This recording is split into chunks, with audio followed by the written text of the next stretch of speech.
কারণ নাম দিয়েছি কানা পুকুর।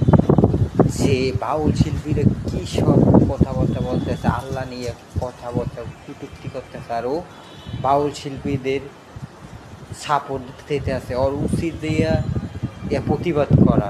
একটু শোনেন, তার জন্য নাম দিতেছি আমি সাপে যে কানা পুকুর অন্ধ। আল্লাহ এক মুখে যে এত কথা কয়, আল্লাহর মুখ কয়টা? খালি কয়টা না, ওটা মুখ না হুক, এটাও আমার জানা দরকার। আল্লাহর কথার কোনো গু আমার তো আমি কিছুই পাই না।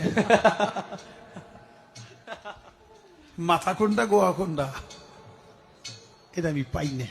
এক মুখে যে দুই কথা কয়, হ্যাঁ মুখ কয় না হুক কয়? এক মুখে দুই কথা কইলে হ্যাঁ মুখ থাকে, হ্যাঁ তো মুখ থাকে না, হ্যাঁ তো হুক হয়ে যায়।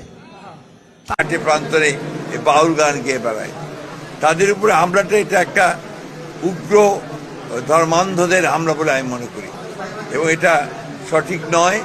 এই ধরনের হিংসা প্রতিহিংসার আপনার পথ বেছে নেওয়া কারোর জন্যই শোভনীয় নয়। আমরা অবশ্যই এটার আপনার সুষ্ঠু তদন্ত দাবি করি এবং নিরসন দাবি করি।